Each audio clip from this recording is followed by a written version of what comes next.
Olá, queridos alunos, sejam todos muito bem-vindos para mais uma aula de Física. Meu nome é Hugo Henrique e vou estar trabalhando com vocês, então, ao longo da disciplina aqui, Finalizando mais uma aula que vamos estar trabalhando, verificando o efeito Doppler. Antes de a gente começar essa aula, me acompanhe na tela que tem uns recadinhos para vocês ali. Então, aos estudantes que estão assistindo as aulas pela televisão, entreguem as suas atividades na escola, como também podem resolvê-las pelo Classroom. E conforme vocês estão fazendo as atividades de vocês, já está sendo evidenciado a validação das mesmas ali pelos professores. Caso vocês não consigam estar fazendo isso, notifiquem a escola de vocês ali para que vocês consigam estar verificando a plataforma, tá adentrando nela para realizar as atividades ou tá trabalhando com as atividades impressas. Então, assim, comunique sempre à escola para que ela consiga estar verificando a sua situação em específico e que você consiga ter o suporte adequado para estar realizando suas atividades, ok? Então, antes de começar as aulas, vamos efetivamente trabalhar com quiz para a gente estar retomando elementos anteriores. Me acompanhe na tela. Então, aqui, ó. Uma obra desastrosa da engenharia foi a ponte de Tacoma, nos Estados Unidos. A imagem ao lado representa a situação da mesma antes do seu colapso. Então, podemos definir que o efeito que atuou nessa ponte foi o de, vamos às opções. Letra A, reverberação. Letra B, polarização. Letra C, ressonância. E letra D, timbre. Então, um tempinho para vocês pensarem na resposta.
Vamos lá então, alunos, para a gente dar uma verificada no que aconteceu esse desastre dessa ponte.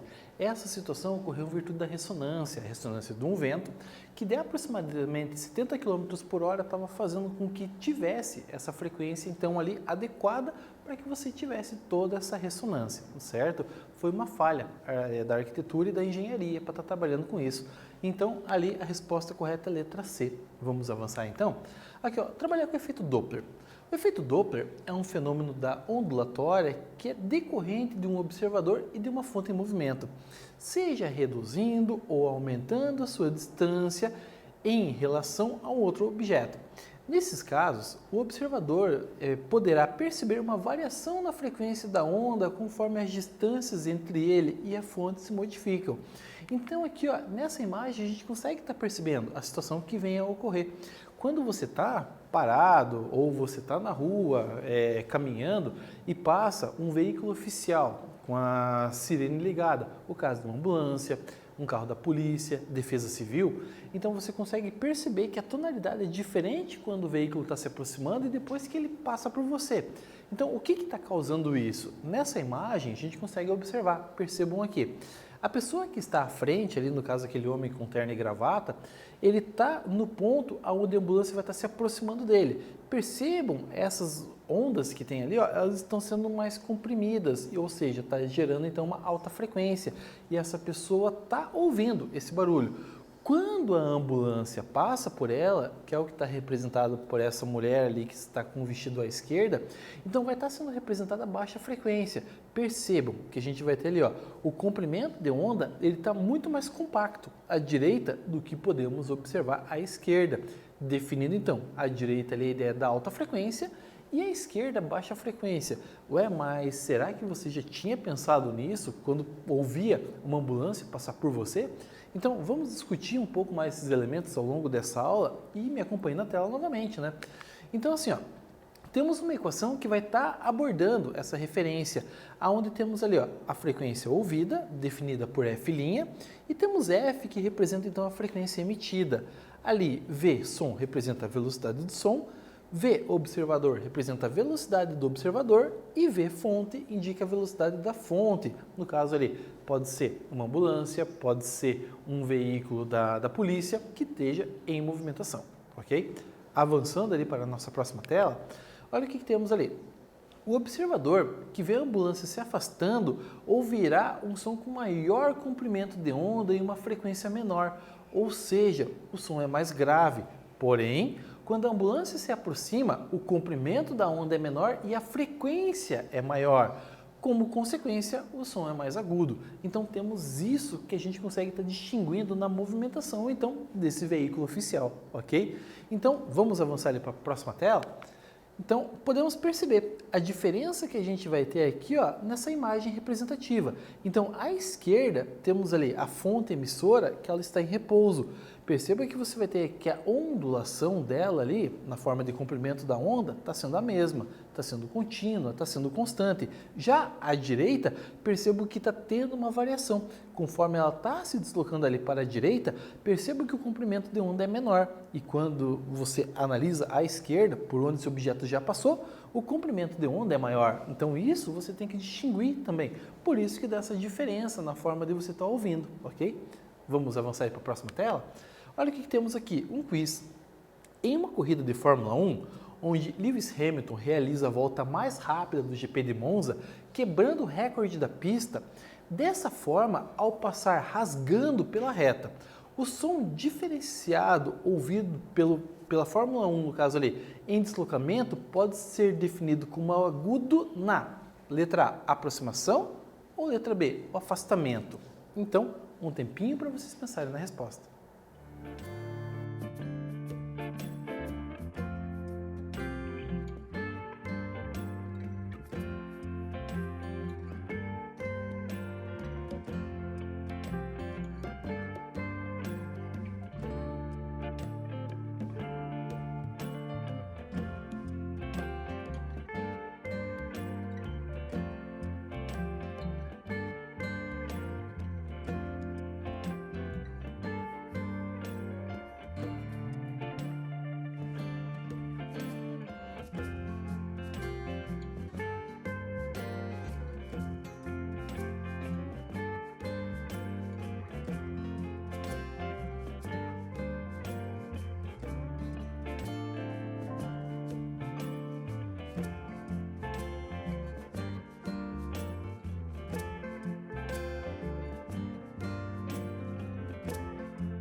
Vamos lá então, pessoal.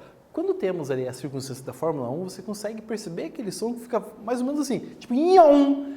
Esse barulho que você acaba percebendo ali, então vai dar a variação por causa da alta velocidade desses veículos, certo? Então, olhando a situação que está sendo descrita ali, podemos perceber que o som agudo se dá na aproximação. Então, isso é uma característica que você vai ter ali, ficando mais grave após o piloto estar passando. Pode ser observado também na Stock Car, aqui no Brasil, que a gente consegue estar observando isso. MotoGP, você consegue estar percebendo isso também, certo? Mas dá essa diferença auditiva. Vamos avançar para a próxima tela, então? Temos aqui um exercício. Uma ambulância desloca-se com velocidade de 40 metros por segundo em uma situação de emergência. Ao passar por uma praça, um senhor sentado observa a movimentação. Sabendo que a frequência emitida pela ambulância é de 1000 Hz e que a velocidade do som é de 340 metros por segundo, determine a frequência ouvida por esse senhor na aproximação e no afastamento. Então, vou dar um tempinho para vocês pegarem papel e caneta e vamos fazer juntos essa questão.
Vamos lá então, pessoal. Antes de a gente começar a fazer a resolução da situação, problema ali, temos que estar atento a alguns componentes ali. Primeiro, a frequência tem que estar em hertz. O exercício já passou dessa forma, então a gente não precisa mexer nesses dados. A velocidade precisa estar em metro por segundo. O exercício também já trouxe essa informação. Caso ele seja fornecido, por exemplo, em quilômetros por hora, existe a necessidade de converter então ali para metros por segundo. E também tem a necessidade de a gente estar sabendo da velocidade do som, certo? Que também deve estar em metro por segundo. Tendo isso como referência, vamos avançar ali para a gente fazer a elucidação dos cálculos. Avançando ali, ó, temos como referência a velocidade da ambulância de 40 metros por segundo, a frequência emitida de 1000 Hz e a velocidade do som ali de 340 metros por segundo. Avançando, vamos pegar ali a equação que a gente vai ter, ó. A frequência que vai ser ouvida depende da frequência inicial, velocidade do som, velocidade da fonte e também a velocidade do observador. O que podemos perceber é que esse senhor ali, ele se encontra sentado, ou seja, ele está em repouso e a velocidade dele é zero, tá? Então temos ali a velocidade do som de 340 metros por segundo. Temos ali a frequência definida como 1000 Hz, mas percebam ali, pessoal, na parte de baixo daquela fração, está ali 340 mais ou menos 40. Como que a gente vai saber se eu tenho que usar o mais, se eu tenho que usar o menos? E aí eu vou dar uma dica para você. Imagina que eu estou me aproximando de você, estou falando, transitando na sala de aula e você percebe que a minha distância em relação a você vai diminuindo. Então, na aproximação, utiliza-se o sinal de menos, certo? Então, ao estar discursando na sala ali, eu passei por você e continuo falando, perceba que a minha distância em relação a você está aumentando. Então, aí você usa o sinal de mais, certo? Então, fica essa dica para você ali. Distância diminuindo, sinal de menos. Distância aumentando, sinal de mais. Então, tendo isso como referência, vamos avançar ali então na resolução. Então vamos pegar aqui, ó, na aproximação. Então na aproximação, como eu disse para vocês, eu vou usar o sinal de menos. Então assim vai ficar 1000 vezes 340 divididos por 340 menos 40. Multiplicando a parte de cima, 340 vezes 1000, isso vai dar 340.000, divididos então por 300. Fazendo então essa divisão, vamos ter ali 1133,33 Hz. Isso cai numa dízima periódica, então vamos trabalhar sempre com duas casas depois da vírgula. E nesse caso temos então um som definido como agudo, certo? Avançando então ali agora no afastamento, olha o que teremos, as mesmas informações. O que muda é que agora a distância está aumentando, então usa-se o sinal de mais, certo? Então, a multiplicação da parte de cima vai dar os 340.000. Na parte de baixo, teremos então ali 380. Ao efetuar essa divisão, isso vai dar ali 894,73 Hz. E temos então o som definido como grave. Por isso que você consegue perceber essa diferença desse som, porque está mudando a frequência que você está ouvindo. Então, aí começa a ficar mais nítido essa percepção, ok? Avançando para a próxima tela, temos aqui então o efeito Doppler da luz. Para o caso da luz, a situação é diferente, uma vez que a luz, sendo radiação eletromagnética, não necessita de um meio material para se propagar. Para ondas eletromagnéticas, a frequência de onda medida depende apenas da velocidade relativa entre a fonte e o detector. No caso, então, ali o observador, ok? Então, olha o que temos ali, ó. Muda-se o sistema da equação porque muda a fonte que você vai ter ali. Agora estou trabalhando com a luz. Então temos essa referência da frequência e aquele beta que acaba aparecendo em ambas as situações ali vai estar direcionado com a velocidade de propagação de diferença que você vai ter entre os elementos ali. Então temos aí que o beta é representado então pela velocidade aparente divididos então pela velocidade da luz, certo? Lembrando que a velocidade da luz é de 300.000 km por segundo, o suficiente para dar a volta na Terra 7 vezes e meia em apenas um único segundo, ok? Avançando aqui então, olha o que temos. Uma das aplicações práticas do efeito Doppler para as ondas eletromagnéticas é a utilização desse princípio no funcionamento de radares de velocidade. Outra aplicação do efeito Doppler para radiações é na astronomia, quando da observação de estrelas, galáxias e outros corpos emissores de luz, podemos determinar a sua velocidade medindo o deslocamento Doppler da luz, que é detectada. Uma pessoa que fez isso foi Edwin Powell Hubble, fez algumas análises para a situação do universo e esse nome garanto que você já deve ter ouvido falar. O telescópio espacial Hubble é batizado com esse nome em função dessa pessoa ali que acabou trabalhando e fazendo diversas pesquisas ali na década de 20, década de 30. Então assim, avançando nesses conceitos, olha o que temos aqui, ó. Foi constatado, então, a ideia da inflação. O que seria a inflação do universo? O universo está em expansão. Como que vai ser o desenvolvimento disso? Ou o que foi a matriz que gerou isso aí? Estima-se, por estudos ali, que tenha sido o Big Bang, que ainda existe energia disso que está fazendo com que o universo continue ainda em expansão. Quanto ele vai expandir? Eu não consigo definir para vocês. Até onde ele vai? Eu também não consigo definir para vocês. Mas o que a gente consegue perceber é que a distância aparente da Terra em relação a outros objetos está variando. E está variando numa velocidade até superior à velocidade da luz. Em virtude do sistema ali, do universo, desse corpo, vamos dizer assim, ele está expandindo. Então isso é um dos efeitos que foi verificado lá na década de 30, onde Edwin Hubble conseguiu estar constatando isso. Por intermédio do quê? Aí vem a parte que eu vou comentar com vocês agora. Me acompanhe na tela. Isso significa que essa luz provinda de corpos que estavam se afastando em relação à Terra. Esse efeito é chamado de redshift, ou desvio para o vermelho. Então, temos também ali a outra situação, de maneira análoga, desvio dos espectros provenientes das fontes para a região azulada do espectro são chamados blue shift. Então, assim, algumas galáxias que você pega como referência, você percebe que a distância entre o nosso planeta e ela está aumentando. Você percebe que essa galáxia vai ficando mais avermelhada na forma de você observar. Entretanto, outras ficam mais azuladas, que daí está gerando uma certa aproximação. Efeitos esses basicamente destinados a um século atrás. E aí tem elementos que ainda vai estar trabalhando, seja na área da astronomia, seja também na cosmologia, que ele vai trazendo essas informações. Vamos para a próxima tela, então. E aqui, temos a diferença ali, onde você usa muito a ideia do parsec também, para que você consiga estar trabalhando com essas distâncias. Ano-luz é utilizado, mas o parsec também vem a ser uma representação desse constituinte. Avançando então ali, vamos representar o que é um parsec. Um parsec é equivalente ali a 3,26156 anos-luz.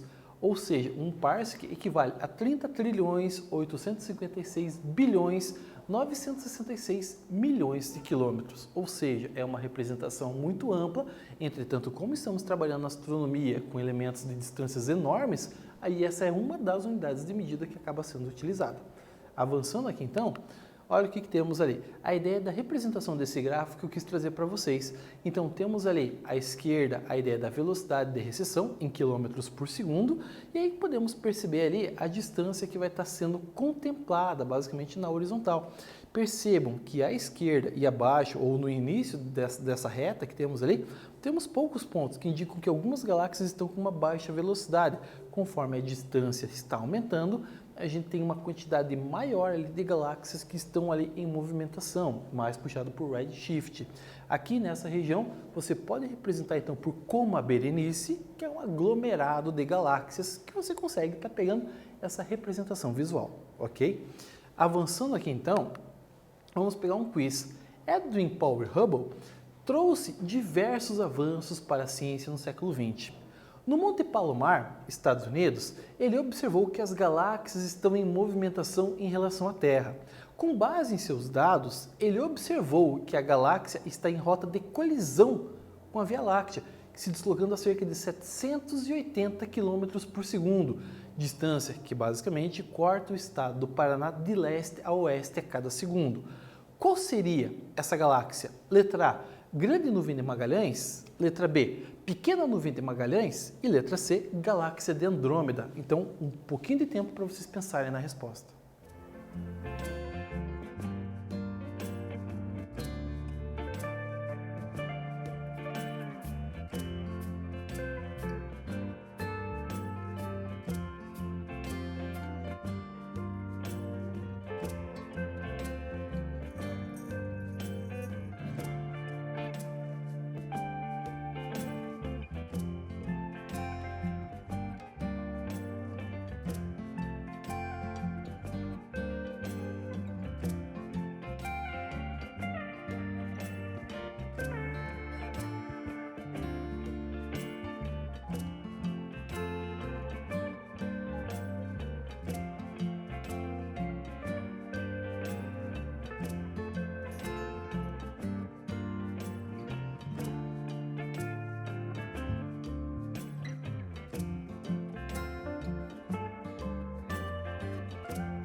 Vamos lá então, queridos alunos, falar um pouquinho sobre a estrutura da galáxia.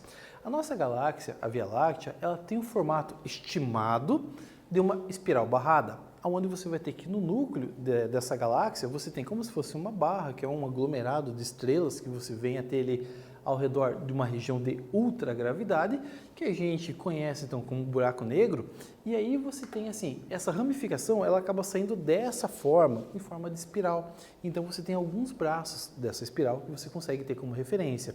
Ao redor, no que a gente chama de grupo local, tem galáxias ali que são chamadas de galáxias satélites, ou galáxias anãs, que é o caso da pequena nuvem de Magalhães e também da grande nuvem de Magalhães, que quando você observa o céu noturno, às vezes você observa um borrão, assim, meio esbranquiçado, e se você olhar diretamente para esse borrão, você não consegue ver ele, mas você olhando ligeiramente para o lado, você consegue acionar os bastonetes da sua visão, e aí você consegue pegar com a visão periférica, ter uma noção um pouco mais abrangente desse tipo de situação ali.